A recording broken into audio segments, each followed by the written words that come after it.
దీనికి పార్టీకి ఏమి కూడా లాభం జరగదు. అయితే ఒకటి ఏంటంటే నేను మొదలే చెప్పా, ఈరోజు మహబూబ్ నగర్లో అత్యధికమైన నియోజకవర్గాల్లో, నల్గొండలో పూర్తి అనేక స్థాయిలో నియోజకవర్గాల్లో, ఉమ్మడి వరంగల్లో నియోజకవర్గాల్లో, ఖమ్మంలో అనేక నియోజకవర్గాల్లో, కరీంనగర్లో కూడా అనేక నియోజకవర్గాల్లో మీరు గమనిస్తే బీజేపీ బల ప్రదర్శన జరగలేదు, గెలవలేదు అనేది తర్వాత వచ్చే విషయం. కానీ బలం ప్రదర్శించలేకపోయాం, ఇది కనబడుతున్నటువంటి విషయం.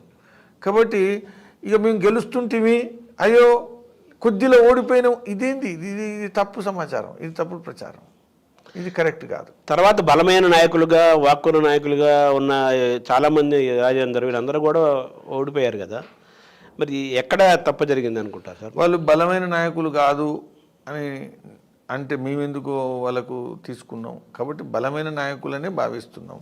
ఏది ఏమైనా టీం మెంబర్స్ అంత మంచుకున్నారు కానీ రిజల్ట్ మంచిగా రాలేదు.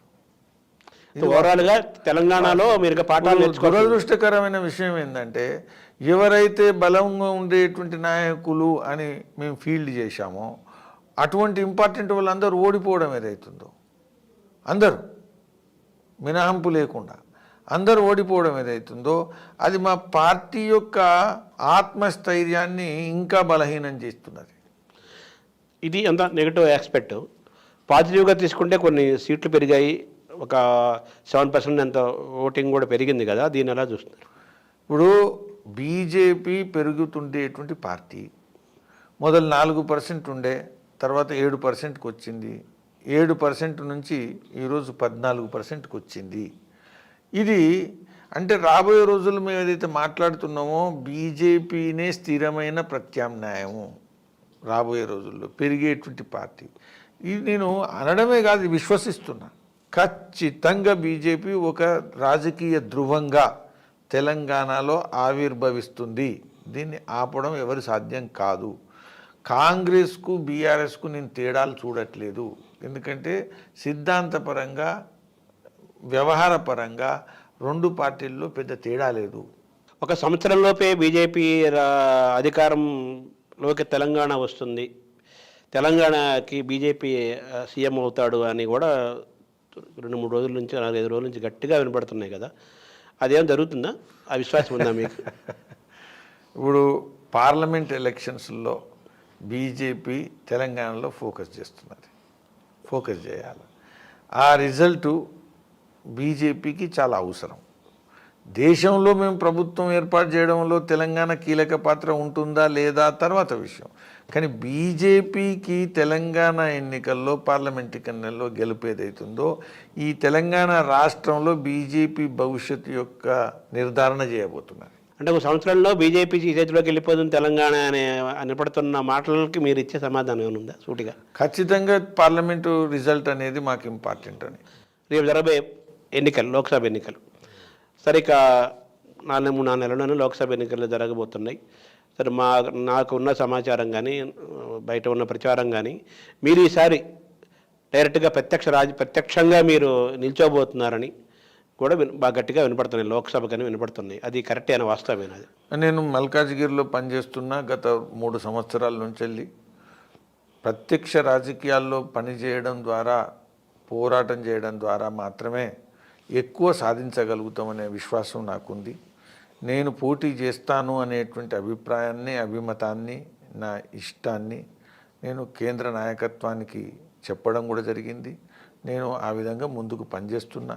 కాబట్టి ఈ విధమైనటువంటి ప్రచారం జరుగుతుంది, ఈ విధమైన అభిప్రాయం ఉంది అంటే కరెక్ట్ అభిప్రాయం ఉంది, దానిలో ఏం తప్పుడు అభిప్రాయం లేదు. మల్కాజ్గిరి నుంచి మీరు రేపు జరగబోయే లోక్సభ ఎన్నికలకు మీరు అభ్యర్థిగా, లోక్సభ అభ్యర్థిగా బీజేపీ నుంచి నిలుచున్నారని క్లియర్. నేను ఈ విధంగా మాట్లాడుతున్నా, తిరుగుతున్నా, కష్టపడుతున్నా. ఇప్పుడు రేవంత్ రెడ్డి ఇప్పటిదాకా ఎంపీగా ఉన్నారు, ఇప్పుడు ఆయన ముఖ్యమంత్రి కూడా అయ్యాడు. ఇటువంటి నేపథ్యంలో మీకు అక్కడ మీరు ఓటింగ్ పరంగా కానీ, సంఖ్యాపరంగా కానీ, పోటీ పరంగా కానీ మీరు ఎటువంటి పోటీని ఇవ్వగలుగుతారని విశ్వాసం మీకుంది? మల్కాజ్గిరి మంచి అవకాశాలు బీజేపీ పట్ల ఉండేటువంటి నియోజకవర్గం, అనేక కారణాల వల్ల. ఎందుకనంటారు? అది అనేకమైనటువంటి, అంటే అక్కడ బీజేపీకి బలంగా ఉండేటువంటి ప్రాంతాలు చాలా ఉన్నాయి, కార్యకర్తల బలము సంస్థాగతంగా బాగుంది. మేము అనేక నియోజకవర్గాల్లో జిహెచ్ఎంసీలో కూడా మంచి పర్ఫార్మెన్స్ చేశాం.